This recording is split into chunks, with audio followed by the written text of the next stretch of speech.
Good morning. We're Ron and Sherry Hoppe, and we're happy to share a few thoughts on the topic of generosity. You know, what we've learned over the years is that the Bible has a lot to say about generosity, and the years have shown us that it's all true.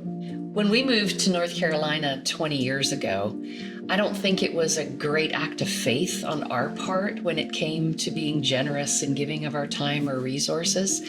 It was probably more to do with getting to know people in a country where we knew no one. But what came out of that was the more that we got involved in other people's lives, God showed us the joy in investing in that relationship. And the more that we shared our talents and abilities within the church and with other people, the more opportunities opened up. And we learned that, you know, in Luke 6:38, Jesus said, "Give, and it will be given to you." And with God, He doesn't measure our generosity by the size of the gift. It's the size of the sacrifice. And even when we first moved here, there were some really lean years, and there wasn't much. But we just tried to keep up with the principle of giving. And what we found was that in being faithful with what we had and trying to maintain that commitment, we were increasingly entrusted with more. One example that comes to mind is that 07-08 economic downturn, and at that time our business took a significant hit. My income was decreased dramatically, and we made the commitment at that point to continue with our current level of giving, to trust God in that circumstance that we would continue to have everything that we need. And we did have everything we need. God made sure to provide for us.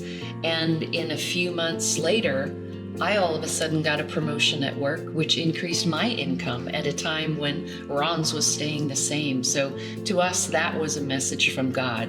Stay the course. I'm with you. If you're wondering what generosity might look like for you, my advice is simply grab your Bible and read what it says and believe that it's true. It is easy for us to take things for granted and look at what we have in terms of the worldview and be all about the pursuit of more.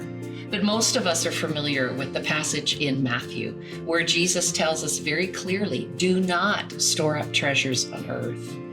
And the older we get in our lives, the more we've come to realize that if that is our focus, storing up all our treasures here, then we're about to lose it all. I recently read about having a change of perspective from a mindset of I have to one of I get to.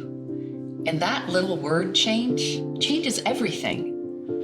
We get to participate with God in the work that He wants to accomplish. We get to reach out to people and have relationships with them and invite them over for meals and meet people's needs.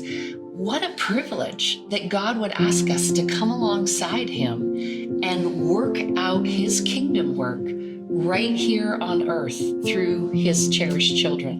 What a privilege that is.